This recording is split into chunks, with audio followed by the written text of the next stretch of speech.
Sou Maria Virgínia de Pinho e Silva Costa, lugar de nasci em Cesar, Oliveira das Meias. Data de nascimento, 29 de fevereiro de 1936. Os meus pais eram ambos de Cesar. O meu pai era marceneiro e a minha mãe era costureira. Lá em Cesar, é uma aldeia pequenina e eu era pobrezinha, portanto, não, sou filha única. Da parte do meu pai, portanto, ele só tinha uma irmã, que tinha um marido no Brasil. Da parte da minha mãe, os meus tios eram todos ferradores. No tempo dos bois e dos cavalos, e eles eram ferradores. Eu sou da família dos ferradores de Cesar. O meu tio foi o primeiro indivíduo que teve uma charrete, que era o táxi que levava as pessoas para o Porto, fazia viagens, levava as pessoas de transporte, era o transporte público. De maneira que fiz a escola primária em Cesar, comecei a ser boa aluna e quando chegou a altura da 4ª classe, eu era para ficar com a minha mãe a costurar. Mas toda a gente me quis levar. Fui convidada por uma família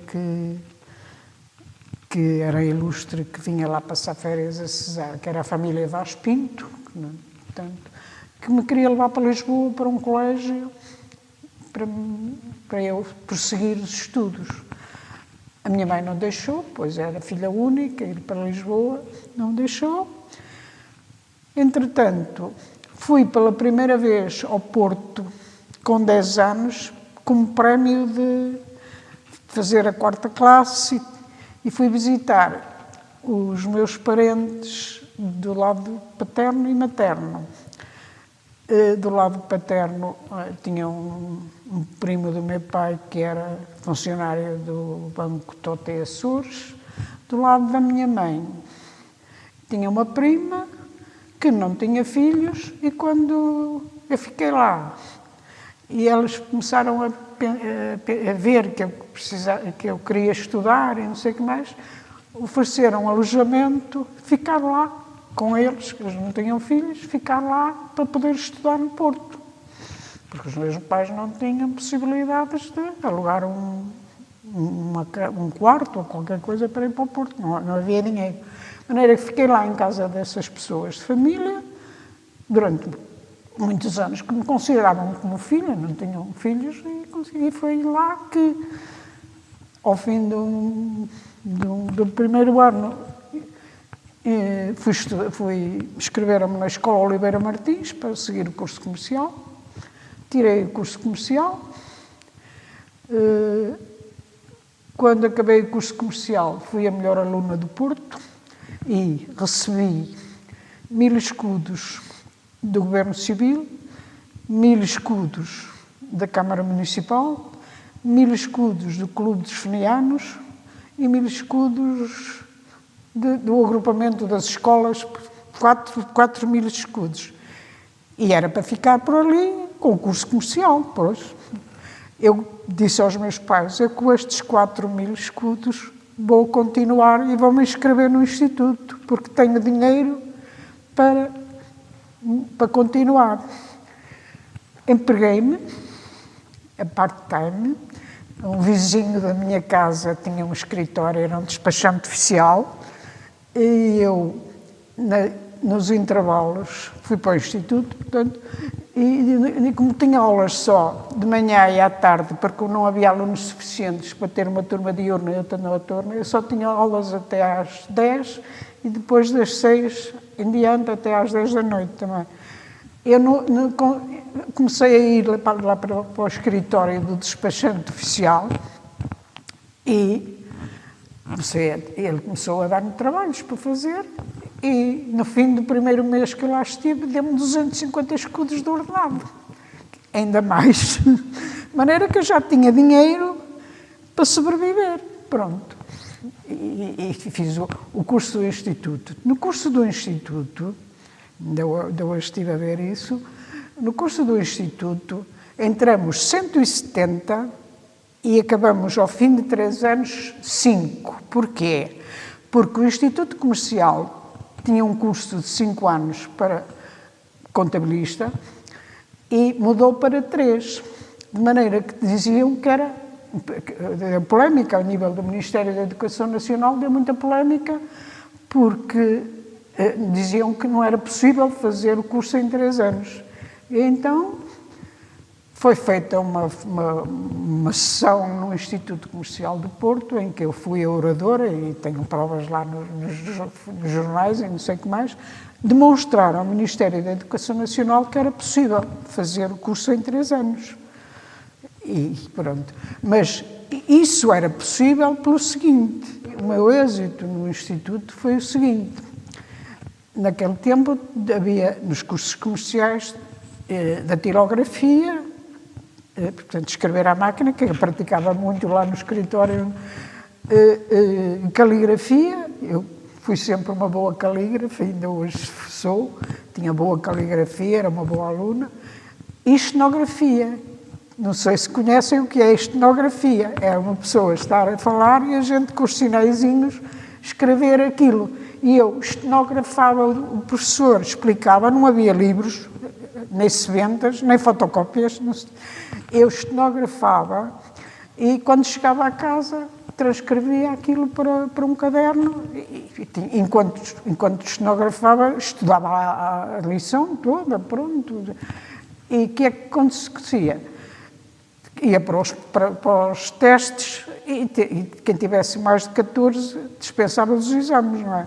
Eu ia para os testes, tinha bons elementos de estudo, tirava boas notas, que é que chegava? Chegava ao fim do ano, só fazia exame de caligrafia, estenografia, datilografia, francês e inglês. E o resto dispensava tudo. E isso, quase nenhum dos meus colegas conseguiam fazer isso, porque não tinha aquele método de estudo que eu tinha e que me ajudava. E continuava a trabalhar lá no escritório para ganhar dinheiro. Pronto. E dava explicações, pronto. Foi sempre assim uma lutadora, pronto. E tirei o curso do Instituto Comercial. Também tive a minha carta de curso. Tenho uma ressalva lá, que fui a melhor aluna do país, de maneira que também lá está, de maneira que fui sempre assim uma aluna, uma estudiosa responsável. De maneira que acabei o curso, fui fazer o estágio. O diretor do Instituto Comercial era o diretor da EDP no Porto. Eu fui fazer o estágio na EDP do Porto. E depois ele queria que eu lá ficasse, mas não estavam a contratar pessoal. O que é que acontece? Apareceu no Instituto um pedido portanto, uma professora para o Colégio Júlio Diniz de Ovar. Era aqui perto da minha casa.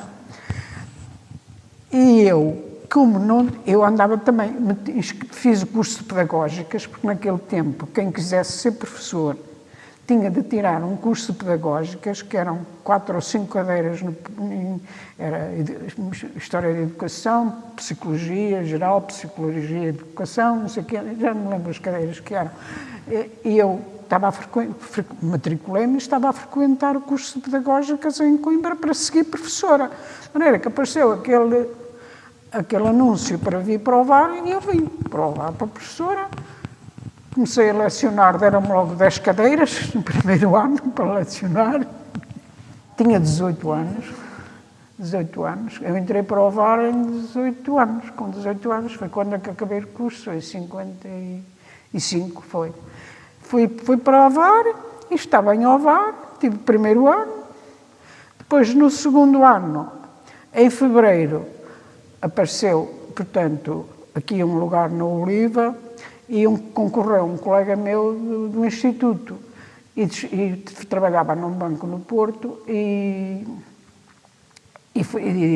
veio aqui, fez as provas, que se fazia provas, né? Fez as provas e foi contratado.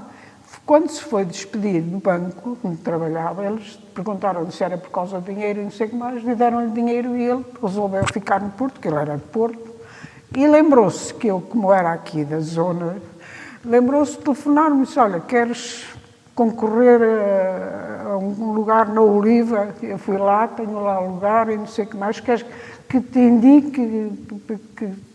Eu disse, pode ser, pois, olha, eu estou aqui em Ovar, ganho pouco dinheiro, aquilo era a hora e era mal, ganhava cerca de 1000 escudos por mês. Vou lá à entrevista e ver. Vim, aquilo fazia-se um exame, fazia-se uma entrevista, contrataram-me e eu vim. Pronto, vim para aqui no dia 11 de fevereiro de 1957. Fazia 19 anos, portanto, eu nasci em 36, fazia 21, entrei com 20 anos, depois, aos 21 anos já cá estava, pronto. Vim para aqui, e então, aqui no Oliva a situação foi a seguinte. Quando eu vim para aqui, no ano de 1957, a Oliva era gerida pelo fundador, o Sr. António José Pinto de Oliveira. O Sr. Oliveira fez 70 anos em 57 e resolveu afastar-se da empresa. E tinha uma sociedade com pessoas amigas, irmãs e familiares, e resolveu acabar com a sociedade com esses amigos e nomeou 4 funcionários que estavam aqui na Oliva para continuar a empresa. E ele continuou, em 57, a acompanhar a empresa. E, portanto, foi o engenheiro Gil da Silva como administrador delegado, o engenheiro Moraes como diretor de produção e o Dr. Carlos Pinto como diretor financeiro e o Sr. Novaes como diretor comercial. Eram todos funcionários que estavam aqui e ele entregou a sociedade a estes senhores. O engenheiro Gil da Silva, como ficou administrador delegado e era o responsável, não é, pelos outros, quis contratar uma pessoa para auxiliar. E foi, nessa altura, que contratou esse meu colega e não sei o que mais, não sei o que mais. Como não veio, fui eu para... o lugar que me foi dado foi assessora da administração. Eu era a assessora da administração. Tinha o meu gabinete próprio, mas ele acabou por pôr uma secretária ao lado da dele e quando chegava, ele, como lhe disse, ele fazia uma visita à fábrica, não sei o que mais, ele quando chegava, ou ia para o gabinete, ou dizia, passava por o meu gabinete e dizia, venha ou chamava pelo telefone, ou chamava, venha para o meu gabinete para trabalharmos em conjunto. Pronto. Ele tinha a secretária dele, eu tinha outra aqui do lado, sentávamos e começávamos a trabalhar em tudo que ele queria, pronto, fazia tudo, pronto. Ele era o administrador, mandava até nos subalternos, nos diretores, que coisa, de maneira que eu comecei a trabalhar com ele e trabalhei 15 anos com ele, até ele falecer. Pronto, estive sempre a trabalhar com ele e fiz tudo, pá, porque depois veio esses sócios da Oliva, veio a ITT, a Oliva foi vendida à ITT, que era uma empresa multinacional muito radicada cá em Portugal, que tinha as listas amarelas, o Hotel Sheraton, a Standard Elétrica. A ITT veio para cá e comprou a Oliva, pronto. Mas ficaram os administradores, porque uma multinacional, quando entra, deixa ficar as pessoinhas todas até penetrar. Porque, enfim, vai mandar as pessoas todas embora, aquilo fica tudo na mesma, mas eles vão começando a entrar, a pôr as pessoas da confiança dele na empresa. Portanto, veio a ITT, eles venderam a ITT, mas ficaram, continuaram os leilões e tudo continuou aqui na Oliva. Depois é que começou a vir os responsáveis da ITT. Então, o primeiro que veio foi o controller, a parte financeira. E a Maria Virgínia, como era o bombeiro, foi também ser a assessora do Goulburn, que era um senhor inglês que estava aqui e era praticamente o único representante. A ITT começou a mandar os seus técnicos para ir, para analisar isto, para analisar aquilo, para analisar o outro, pronto. Começou a penetrar assim, a pouco e pouco. Até que, para mim, acho que fizeram um disparate. Resolveram acabar com as máquinas de costura, que era uma das nossas áreas importantes que deu o nome, a máquina de costura Oliva. A Oliva era conhecida praticamente mais pelas máquinas de costura, porque tinha estabelecimentos em todas as cidades, cursos de corte e bordados, venda das máquinas de costura, aprendizagem, não sei o que mais, a ITT, baseada num estudo que nós depois verificamos, não tinha grande significado, porque, enfim, eles podiam estar cá, porque eles tiveram uma razão, assim, porque dizer, a mulher deixou de estar em casa e antigamente o dote para uma mulher era dar uma máquina de costura. Que as mulheres iam começar a trabalhar e deixavam de usar as máquinas de costura, que era uma indústria que, enfim, que estava para não prosseguir. Eles tinham empresas em 70 países, a ITT era uma multinacional americana, nós pertencíamos a um núcleo de Bruxelas, o núcleo da Europa era Bruxelas, mas eles tinham uma empresa no Japão, que era a Brother, e mudaram as máquinas de costura para a Brother. Portanto, a Brother começou a fazer as máquinas de costura e nós acabamos aqui com as máquinas de costura. Ficaram 600 pessoas sem trabalho, de um instante para o outro, porque aquelas decisões das multinacionais faz-se hoje, decide-se hoje e amanhã faz-se. Um pormenor que também é muito importante. Nós aqui, quanto às máquinas de costura, fazíamos tudo da máquina de costura, exceto a agulha. O pé da máquina de costura, se era de ferro e a cabeça, não sei o que mais, era feito nas fundições. O móvel era na nossa marcenaria. Aquelas pecinhas todas, que eram todas em metal, era na mecânica geral. Nós fazíamos toda a máquina de costura, exceto só comprávamos a agulha. O engenheiro Gil foi ele que foi o impulsionador. Chegaram a ir trabalhadores daqui para a Suíça, para a Bernina, aprender a fazer como se faziam as máquinas, e ele criou as máquinas de costura. Acabaram a máquina de costura e em pouco tempo ele morreu. Portanto, ele apanhou um choque muito grande e um dia estava numa reunião e se sobrou, pronto. Mas teve um grande desgosto e não sei o que mais. De maneira que ficaram 600 pessoas, eles tentaram substituir isso por uma fábrica de fazer componentes para torneiras, que é só o manipulo da torneira, para uma empresa deles também, de sueca. Lembro-me, um caso que também é digno de realce. Eu, como trabalhava com o administrador delegado, lembro-me, quando a ITT criou as torneiras, num dia, mandei cartas para 7 engenheiros e 7 secretárias para começar a trabalhar com as torneiras. Aquilo é mesmo à grande e à francesa. As multinacionais é tudo em grande, pronto.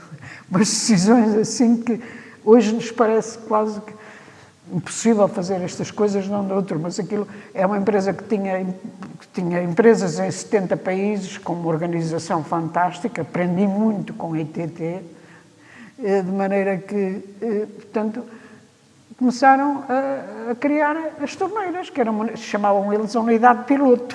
Pronto. E apareceu as torneiras.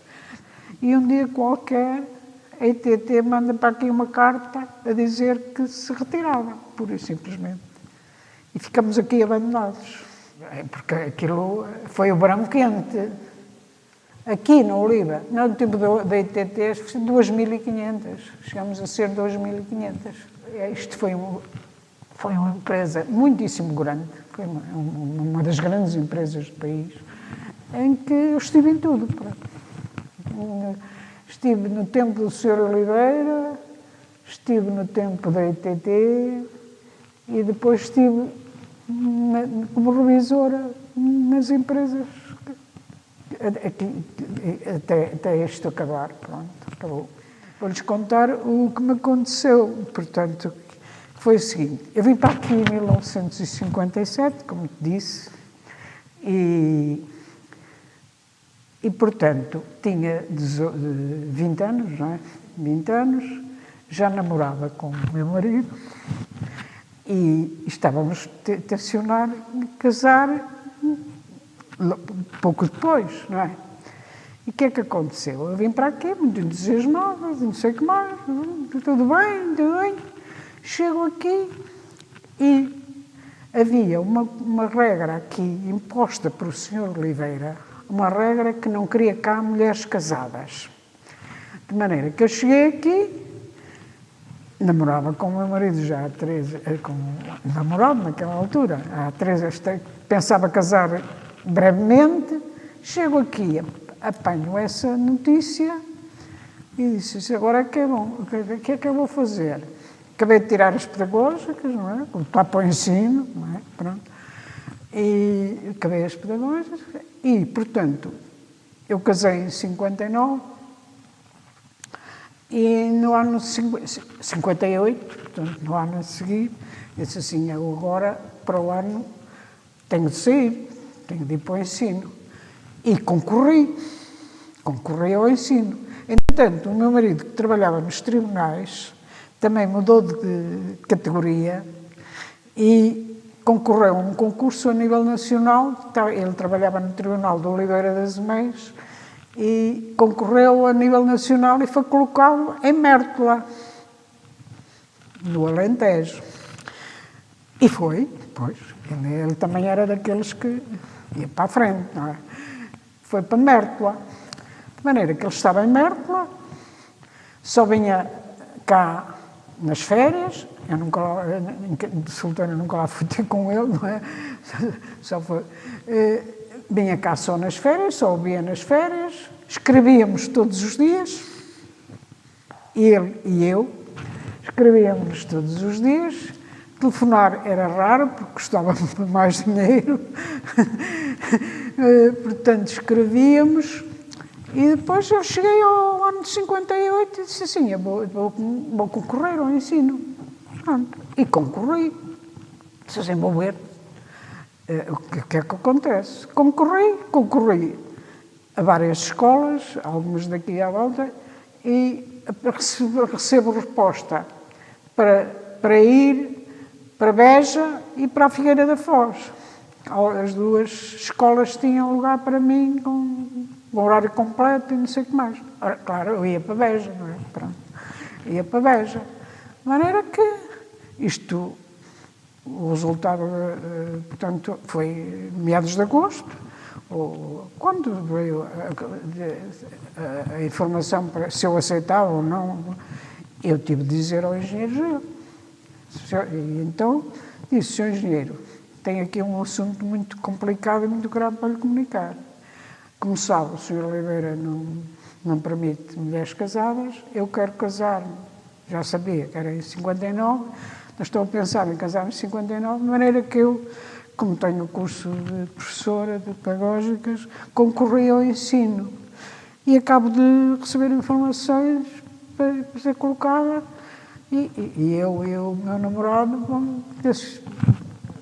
vou aceitar Beja para ir para Beja, para dizer para o Sr. Engenheiro arranjar quem me substitua, porque eu, em outubro, vou sair. Ele olha para mim assim, muito mais, esquece-me, cara, assim, muito coisa, que ele era de muito poucas palavras, nunca falava nada de coisas que não fosse serviço. Até podia ter os filhos e coisas, ele nunca era só serviço, era muito austero, muito poucas palavras, nada de confiança, nada. Ele olha assim para mim muito sério e disse assim, e agora? A Maria Virgínia é o meu bombeiro. Foi o termo que ele aplicou. É o meu bombeiro. Como é que eu vou arranjar uma pessoa capaz de a substituir? Em tão pouco tempo. Eu disse, pois, mas a culpa não é minha, portanto, tenho de acatar ordens.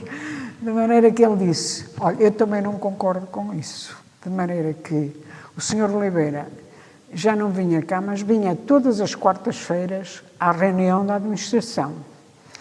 E diz ele, era terça, amanhã, penso que era uma terça-feira, amanhã à reunião da administração, vem o Sr. Oliveira. Eu vou pôr o problema à consideração da administração e dizer que não posso prescindir de si. Porque estou tão habituada consigo há tantos anos e fazia tudo, de maneira que ele disse, eu não posso prescindir de si assim de um momento para o outro, vou pôr o caso da administração para ver o que se resolve. Chega da reunião com a cara, eu olhei para a cara dele quando ele entrou no gabinete, e diz ele, portanto, acabamos de resolver o seu problema. A Maria Virgínia vai poder continuar. Quer continuar? Eu disse, claro, nem pensar nisso. Então, sou filha única, ir agora para Beja, é solteira, para mais os meus pais, se calhar nem me deixavam ir. Acabou de se resolver. Vai sair uma comunicação em que a Maria Virgínia, que tem um curso superior, a doutora Adelina, que era assistente social e que namorava com o médico da fábrica, com o doutor Amaral, e uma bibliotecária formada em germânicas, uma senhora formada em germânicas que tomava conta da biblioteca, éramos as únicas que tínhamos cursos superiores. Então, falamos na reunião e vai sair uma comunicação a dizer que a Maria Virgínia, a doutora Adelina e a doutora, como é que ela chama? A doutora Adelaide, com cursos, coisas, vão continuar a poder, vão continuar na Oliva. Pronto. E pronto, saiu a comunicação e eu fiquei. Pronto. Eu ainda trabalhei para o Sr. Oliveira. Eu, quando o engenheiro Gil me chamou para trabalhar com ele, então o Sr. Oliveira vinha cá só às quartas-feiras, mas queria informações do que se passava, não sei como é, e era a mim que pedia. Eu ainda mandava todos os meses os balancetes e ele depois mandava-me para o filho que trabalhava aqui na contabilidade, e ele mandava-me uns papelinhos a dizer, olha, queria o desdobramento disto, porque é que esta verba foi aqui, coisa que é que... Informações, pronto, esclarecimentos. Trabalhei aqui, dei tudo o que tinha, todo o meu saber, todo o meu trabalho, sacrifiquei. Eu não sacrifiquei os filhos, porque eu podia ter tomado outro rumo.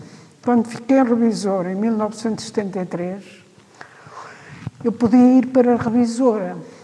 E nessa altura, ser revisora era ganhar muito dinheiro, porque não era exigido o que hoje é exigido. Hoje é uma profissão muito exigente. Nós temos controle de qualidade, temos o controle da CMBM e não sei o que mais.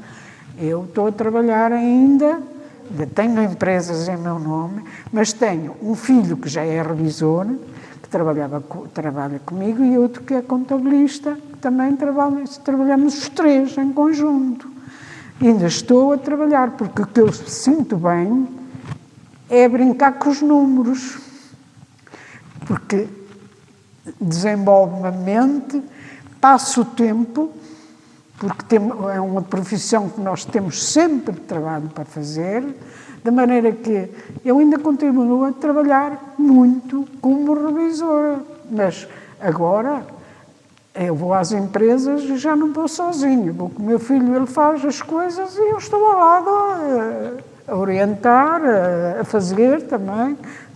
Vamos ver aqueles trabalhos de campo, não sei o que mais, que vamos às empresas, vamos os dois, mas eu já não sou eu que vou a conduzir, porque às vezes até já estou com as tonturas e coisas. Não sou eu que vou a conduzir, ele é que vai fazer o trabalho, e eu só estou ali a orientar e a ajudar e a preparar.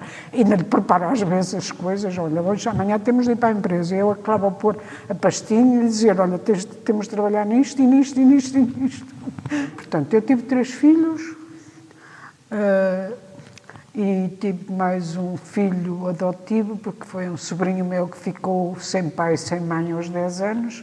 Era afilhado do meu marido e eu criei-o desde essa altura, e hoje é o meu 4º filho, faz amanhã. E de maneira que não tinha empregada. Não tinha empregada. Eu sou muito organizada no serviço. Não tinha empregada. Ensinei os meus filhos a cozinhar muito cedo. Nunca eles comeram na cantina nem fora, porque naquele tempo nem havia cantinas nas escolas, nem nada, não sei o que mais. O meu marido...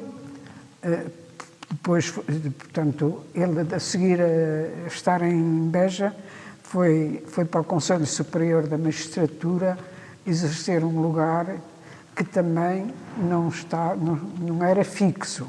Ele fazia parte daquela equipa que há 5 juízes e 5 funcionários a analisar o trabalho dos tribunais. De maneira que ele também, se estava aqui em Portugal, ou ele vinha à casa, ou eu pegava nos filhos e ia ter com ele. Portanto, os fins de semana eram sagrados. Eu nunca levei trabalho para casa. Eu, se fosse preciso ficar aqui mais um bocado, ficava, mas procurava fazer tudo nas minhas horas de trabalho, porque em casa tinha outra atividade, tinha tratado as coisas e dos filhos. Portanto, os sacrifícios que fiz foi os de circunstância. Por exemplo, dou-lhe um exemplo. Uma vez fui para férias, para o Algarve, aluguei lá uma casa, 15 dias e não sei o que mais, lá fomos, não é? Chego lá, estava lá para aí há 3 ou 4 dias, houve aqui um problema qualquer, que as coisas da informática não jogavam com as coisas, não é? Não havia ninguém que fosse analisar aquilo, não sei o que mais, só a informática, sejam os mapas, estavam errados, tinha a ver o que é que era. Tive de vir com os filhos e não sei o que mais para cá, porque a Olívia exigiu que eu fosse. Uma vez estava numa festa de anos, eram 10 horas da noite também, com a casa cheia de gente, familiares, amigos, telefonam-me, havia aqui um problema também, não sei o que mais. E eu deixei a casa toda, todas as pessoas lá, e vim para aqui. Portanto, eu sacrificava a minha vida familiar um pouco, mas todos compreendiam. Por exemplo, durante o dia, eu vinha para aqui às 8 horas, não se podia entrar tarde, como já, não foi assim. Aqui, o absentismo é de um rigor tremendo. Nós não podíamos entrar um segundo tarde, porque havia ali um relógio à entrada da porta, seja, dava às 8 horas, a hora de entrada, que também não era certa, outro parênteses. Portanto, nós fazíamos o horário de trabalho, tínhamos de trabalhar tanto 300 e não sei quantos dias por ano, vezes tantas horas. Mas nós pedíamos autorização aqui ao Tribunal de Trabalho para dar a segunda-feira de Páscoa, que era Páscoa aqui, a Sexta-feira Santa, que era para fazer umas férias na Páscoa, e no Natal era o dia de Natal, o dia de Consoada, trabalhava-se só até ao meio-dia, e depois na segunda-feira, no dia 26, há aqui uma festa aqui, e era o Santo Estevão, a gente pedia aquele dia feriado, que era também para haver um Natal com ditas para pessoas. Não é? E ainda havia outro qualquer. Era a segunda-feira da festa de São João da Madeira, que também era feriado, porque se ia com as merendas para o parque, não sei como era. E nós fazíamos aquilo, menos tantos dias, sem tantas horas, eu dividi por tantos dias de trabalho, entrávamos às 8h42 e saíamos às 6 e não sei quanto, para ser as horinhas todas, não falhávamos um tostão. Mas quem entrava tarde, aquilo acendia vermelho e 5 entradas tarde, aos operários, retiravam-lhe um dia, descontavam-lhe um dia. 5 entradas de tarde, no mês, davam... Quem tivesse 5 dias de absentismo ao longo do ano, podia ser o melhor funcionário, não tinha aumento. Eu tive um filho com 7 meses e tive de estar... por exemplo, o primeiro filho veio trabalhar ao fim de 15 dias ou qualquer coisa, não sei mais. Uma vez tive um acidente e vim para aqui de braço ao peito e não sei o que mais. Esta mão atendia o telefone, escrevia à máquina, não ligava nada. Eu nunca dei baixa. Só tive aqui 32 anos e só faltei nos partos e nunca com os dias todos. Era um sábado e eu tinha de vir aqui fazer qualquer coisa com o engenheiro Gil, passava por aqui, ele era de Montijo, passava por aqui e ele disse, no sábado era feriado, eu combinei com os amigos e os filhos iam para São Pedro II para um passeio de escola e a gente foi também. Eles vieram por aqui para esperar, que o engenheiro telefonou a dizer para estar aqui às 9 horas, não sei o que mais, que a passagem para Montijo que tinha de fazer qualquer coisa. Chegou aqui, o serviço demorava muito tempo, eles não podiam estar ali à espera, eles foram sozinhos e olha, não fui. Também me custou um bocado, pronto. Sacrificava também as coisas, pronto, a alimentação dos filhos. Eu cozinhava de manhã, deixava as coisas ligadas. Eles sabiam cozinhar. Se eles tinham horário de quando eu chegar, eles estarem, comíamos todos. Se não estiverem, eles ficavam lá com a comidinha e eles cozinhavam. E era das 8h42 ao meio-dia e depois da 1 e não sei quantos às 6 e não sei quanto. Mas eu não tinha horário de trabalho. Pá. Eu à noite, às vezes, ficava aqui mais um bocado, pronto. Embora isso era, sobretudo, no tempo daquele grupo, do engenheiro Gil e aqueles 4, o diretor financeiro, havia uma carrinha aqui da Oliva, que havia muitos funcionários do Porto, sobretudo, que viviam no Porto, e nós tínhamos uma carrinha que trazia e levava as pessoas. E o diretor financeiro ia e vinha na carrinha, de maneira que, como ia e vinha na carrinha, às 6 e qualquer coisa, a carrinha ia, e ele ia também, e não queria que ficasse ninguém, mandava tudo embora, que não queria que ficasse aqui as pessoas a trabalhar, e ele ia embora. Portanto, mas isso era uma exceção. Pronto. Eu nunca me esqueço do dia em que chegou uma carta da ITT a dizer que retirava, foi eu que... Não sei o que se passou lá entre os gestores e os donos, só me lembro de me ter sido dado conhecimento por uma carta a dizer que a partir do dia tantos tal retiramos todo o apoio à empresa. Era mais ou menos nestes termos. E ficamos assim, sem nada, de um dia para o outro. O principal setor que nos dava muito lucro, as fundições às vezes davam prejuízo e outras e não sei o que mais. O que nos dava muito lucro eram os tubos, os tubos portanto, vinha a chapa de aço, é metida numas linhas de montagem, uma fita cortada, 6 metros, depois unia uma coisinha e fazia um rolinho, que depois caía numa tina de galvanização por causa da ferrugem, não sei o que mais, e depois estava pronto, não é? Para ir para o armazém de produtos acabados. Era uma empresa que tinha pouca mão de obra. Nos tubos trabalhavam 100 e poucos operários, eu lembro-me de um número 114 ou qualquer coisa que escrevi muitas vezes. Eram 100 e poucos operários. A chapa de aço entrava, e depois saíam, os tubos eram vendidos. E a venda dos tubos não era ao público. Havia 5 distribuidores exclusivos, um no Norte, outro no Sul, outro na Escalda da Rainha, outro no Algarve, que faziam encomendas para eles e depois eles é que vendiam ao público. E então eram exclusivos, só se vendia para aquela gente, e nesse tempo as faturas até ao dia 25 eram pagas aqui. As faturas até ao dia 25 do mês eram pagas até ao dia 10 do mês seguinte. Portanto, nós faturávamos a venda dos tubos e eles, no dia 15, tinham cá o dinheiro. Pronto. Era uma regra, os contratos que havia com esses distribuidores. O que é que aconteceu? A Oliva começou a ter problemas de dinheiro, claro. E o que é que se fez? Eu estava em compras e o que é que fiz? Comecei, a importação do arco tinha de ser planeada com muito tempo, porque vinha do estrangeiro, por barco, depois era descarregada, depois era aqui armazenada, depois aqui ia para as linhas de montagem, e quando chegava ao produto final tinha um tempo.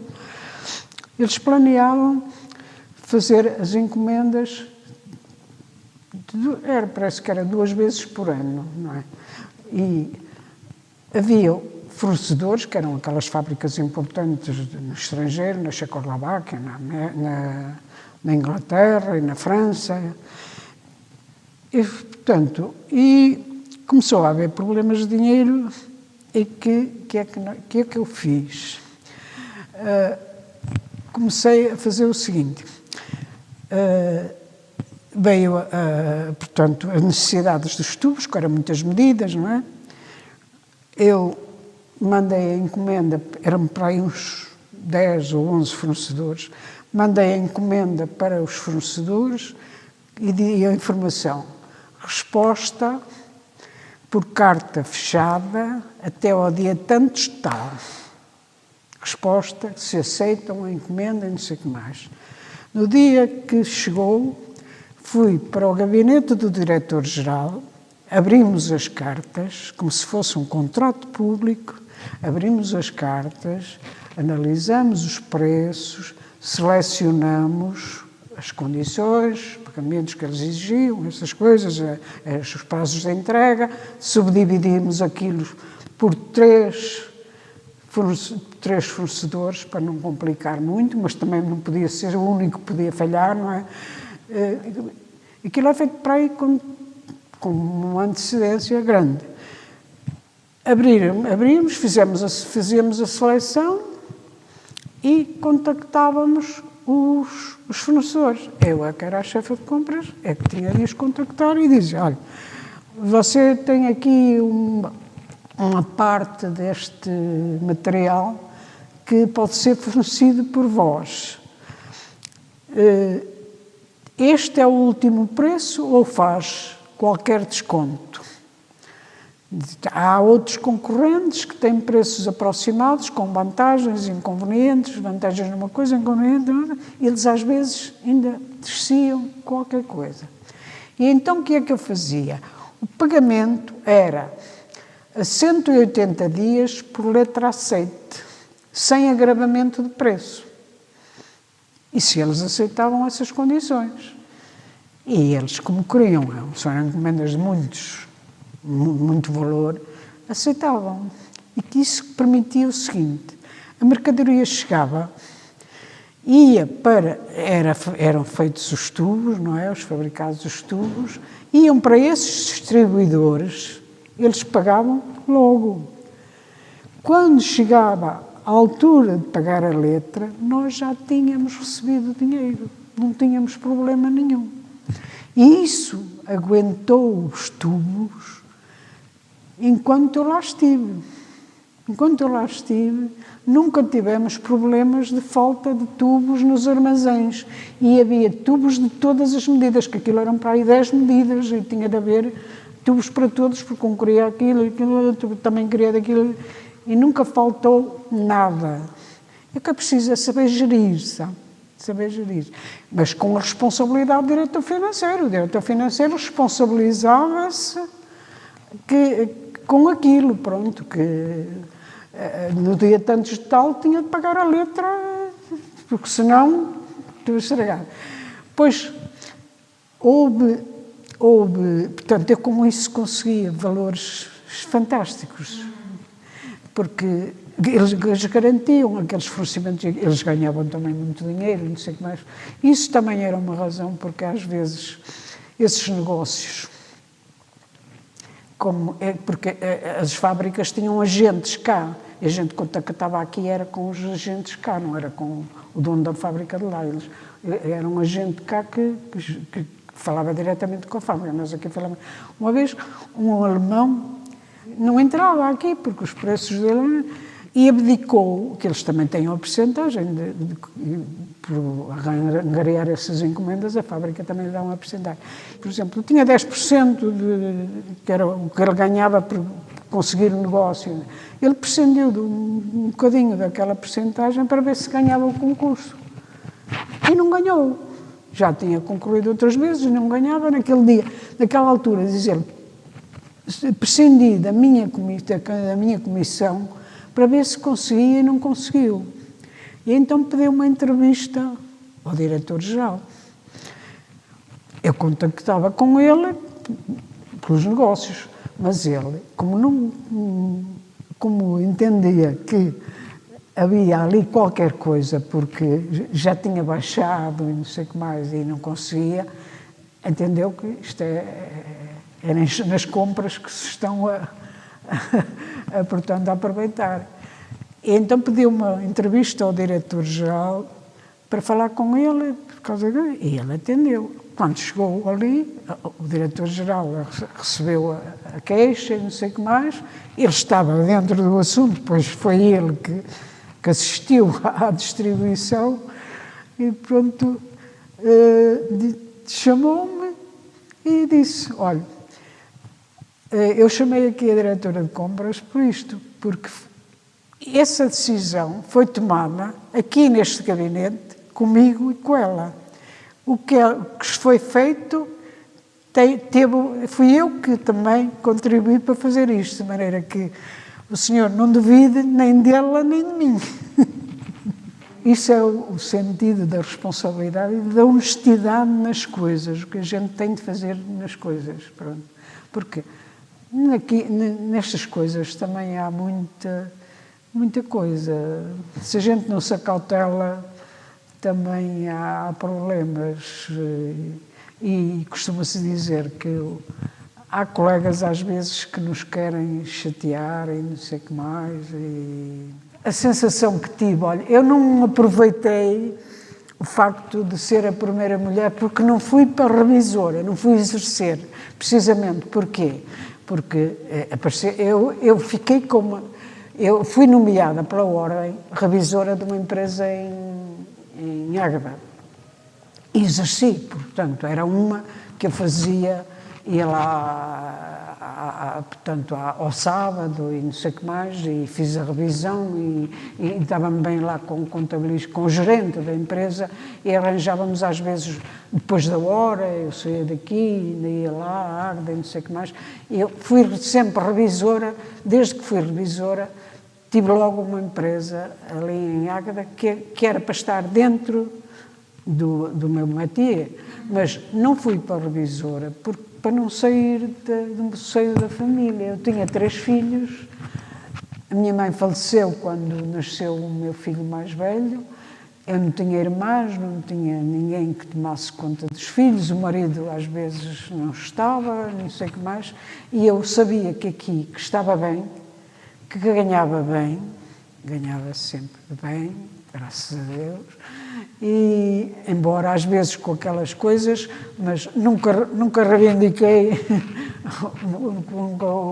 eles davam porque eu merecia, portanto não era porque, enfim, de maneira que ganhava bem, estava aqui em casa, eu vivia em Cesar, comprei um apartamento aqui perto da empresa, vim viver para aqui, ia almoçar a casa, estava pertinho de casa, portanto, e ia trocar esta tranquilidade, este apoio aos filhos, por andar agora aí para a empresa, como agora ando, não é? Hoje vamos para Lisboa, ou para amanhã para Vallecâmara, deixar tudo assim à deriva, não.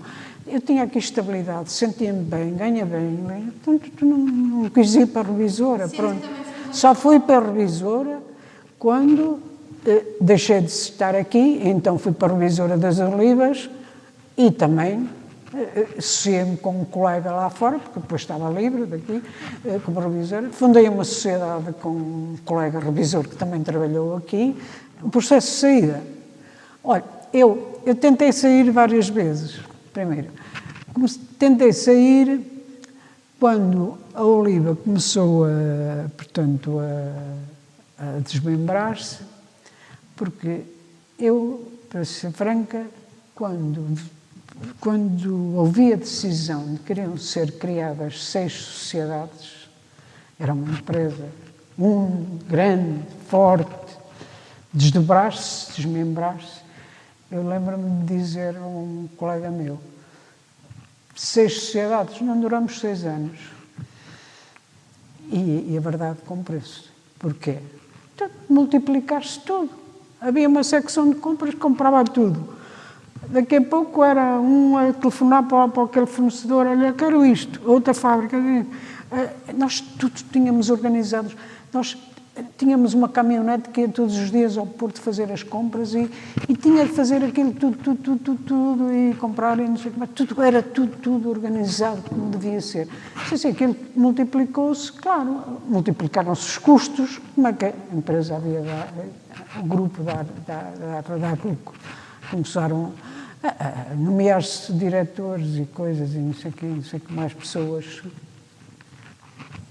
só de fachada, que não percebeu nada. Minha aventura foi trabalhar, isso desde que fui estudante, era sempre trabalhar, ganhar dinheiro, sempre a trabalhar para ganhar dinheiro. Eu comecei a trabalhar quando fui para o Porto e fui lá para aquele despachante e não sei o que mais. Eu tenho, aí 12 anos. E quando ele me deu os 250 escudos, que eu fui levar a Fátima, direitinhos. Sou muito religiosa, tenho uma vocação muito... que é Deus também que me ajuda. Pronto. De maneira que... nunca fiz mal a ninguém, nunca prejudiquei ninguém, nunca...